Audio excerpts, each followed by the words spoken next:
My mom's friend wants to take me to bed. I didn't tell my M about it. Growing up as an only child in a quiet suburban neighborhood, I never had much drama in my life. My parents have always been supportive but fairly traditional. Dad works in insurance, mom teaches third grade, and our biggest excitement usually comes from our monthly family game nights. Being 18 and fresh out of high school, my main concerns were about starting college in the fall and maybe finally asking out Emma from my calculus class. That all changed when Rachel started coming around more often. She's been my mom's friend since they taught at the same school 5 years ago, before Rachel moved to corporate training. I never paid much attention to her during her occasional visits for coffee with mom. She was just another of my mom's friends, like Carol who brings terrible homemade jam or Susan who always asks about my grades. But 3 months ago, something shifted. Mom invited Rachel over for dinner after her divorce was finalized. I remember because it was the same night I got my college acceptance letter, and everyone was in a celebrating mood. Rachel looked different somehow, more put together, I guess. She kept asking me about my plans for the future, my interests, my workout routine. At first, I thought she was just being nice, making conversation. During dinner, she sat across from me, and I caught her staring several times when she thought I wasn't looking. At one point, she brushed her foot against mine onto the table. I told myself it was an accident, but then it happened again. And again. I shifted my chair away, feeling increasingly uncomfortable, but not wanting to cause a scene during what was supposed to be a nice dinner. After that dinner, Rachel started showing up at our house more frequently. Almost every other day, she dropped by to check on my mom, though her attention always seemed to drift my way. She'd catch me coming back from my morning run, commenting on how fit I looked. Once, she touched my arm, letting her hand linger as she complimented my muscle definition. The way she looked at me made my skin crawl, but I didn't know how to handle it. The situation became more complicated because Mom was thrilled about Rachel spending more time with us. She's going through such a hard time with the divorce, Mom would say. It's good she has friends to support her. But the way Rachel acted when Mom wasn't looking told a different story. Last week, I was doing homework at the kitchen table when Rachel came by. Mom was upstairs on a phone call with my aunt. Rachel sat next to me, closer than necessary, and asked what I was working on. When I explained it was college preparation work, she leaned over my shoulder, her perfume overwhelming. "You're so mature for your age," she whispered, her breath on my neck. "Most boys your age aren't this focused." I made an excuse about needing to use the bathroom, my heart pounding, standing in front of the mirror. I tried to convince myself I was overreacting. Maybe this was just how some adults acted? But deep down, I knew this wasn't normal. The thought of telling my mom made my stomach churn. Would she even believe me? And if she did, wouldn't it destroy her friendship with Rachel? When Rachel offered to help me prepare for my college calculus placement test, my mom was ecstatic. She used to teach math before switching to corporate work, Mom said proudly. "You're so lucky she's willing to help." I tried to decline, but Mom had already arranged everything. Rachel would come over twice a week while Mom was still at school. The first session started normally enough. Rachel sat across the table, maintaining a professional distance as she explained derivatives. But by the third session, she'd move her chair to my side, her shoulder pressing against mine as she leaned over my work. Her corrections involved increasingly frequent touching, her hand over mine as she guided my pencil, her fingers brushing my arm as she pointed to equations. "You're so tense," she said during one session, placing her hands on my shoulders. I froze, my pencil hovering over the paper. "Math anxiety is normal, but you need to relax." Her thumbs pressed into my neck, and I jerked away, knocking my textbook to the floor. "I should take a break," I mumbled, rushing to the bathroom. Looking at my reflection, I saw my face was flushed, my hands trembling. The worst part wasn't just the touching. It was knowing that if I told anyone, it would sound innocent. Just a family friend being supportive. Who would believe there was anything wrong with a tutor encouraging her student? When I returned, Rachel was typing on her phone. "I sent your mom a text about how well you're doing," she said with a smile that made my stomach knot. "She's so proud of you. 2 weeks into our tutoring sessions, Rachel started suggesting we move our lessons to her house. "My home office is quieter," she said, twirling her hair. "We could focus better without distractions." She mentioned it casually at first, then more insistently with each session. The suggestion made my hands sweat. Her house was in a quiet neighborhood across town, at least 20 minutes from mine. When I hesitated, she pressed harder. Your placement test is coming up soon. Don't you want to do well? She touched my arm. I have better resources at home, more practice materials. During dinner that night, she brought it up in front of my parents. The library here is so limited, she said, stirring her drink. My home office has everything we need for proper test prep. The way she emphasized everything made me grip my fork tighter. That's why Mom loved the idea. That's so generous of you, Rachel. And it'll be quieter there, won't it? I felt trapped. My throat tightened as everyone looked at me expectantly. I like studying here, I managed. Everything I need is already here. Rachel's expression flickered with something dark before she smoothed it into a concerned smile. But you seem so distracted here. All these family interruptions. She placed her hand on my mother's arm. I just want him to succeed, you know? My dad, focused on his phone, merely nodded. Sounds reasonable to me. That night, I lay awake staring at my ceiling, my stomach in knots. The thought of being alone in her house made me feel physically ill. But how could I explain my refusal without sounding paranoid? Who would believe that a successful, attractive 35-year-old woman was making me, an 18-year-old guy, feel unsafe?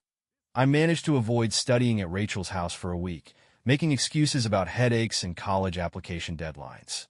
But Rachel grew more persistent. She started showing up unannounced, always when my mom wasn't home, claiming she was just checking on my progress. During one of these surprise visits, she cornered me in the kitchen. You've been avoiding me, she said softly, blocking my path to the door. I'm starting to think you don't appreciate everything I'm doing for you. Her tone made my chest tighten. She stepped closer, and I could smell her perfume.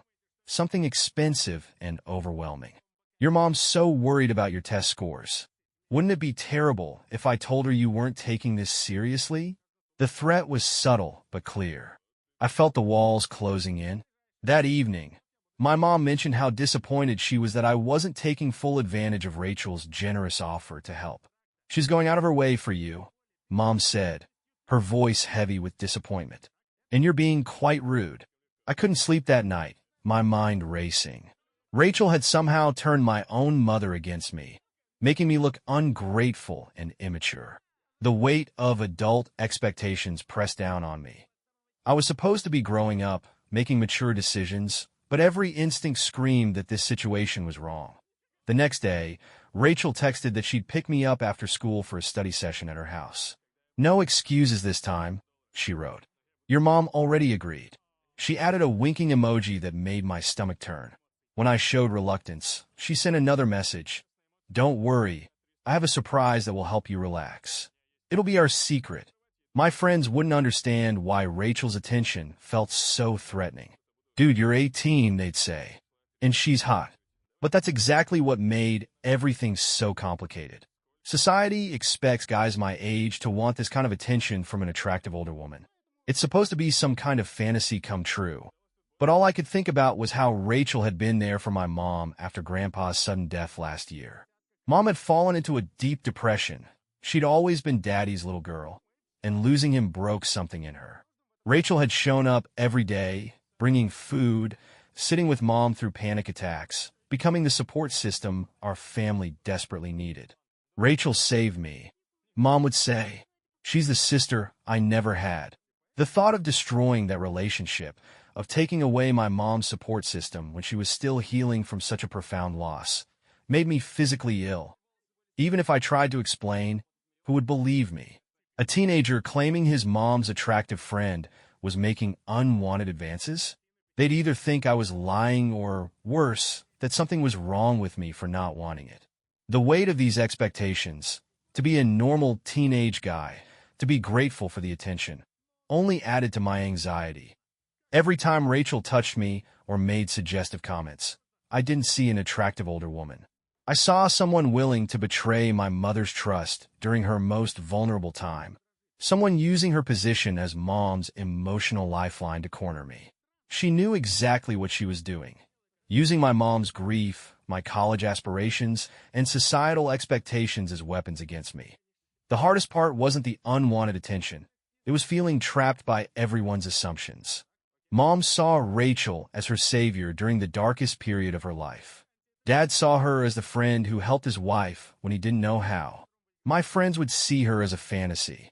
Nobody would see what I saw, a predator hiding behind a perfect mask, slowly isolating me from my support system, using my own family's grief and trust against me. Having no choice, I got into Rachel's car after school. The 20-minute drive to her house felt like hours. She kept placing her hand on my knee, talking about how mature I was, how different from other boys my age. Each touch felt like a violation of trust. Not just mine, but my mother's, who was probably at home thinking her friend was helping her son prepare for college. Rachel's house was exactly what you'd expect.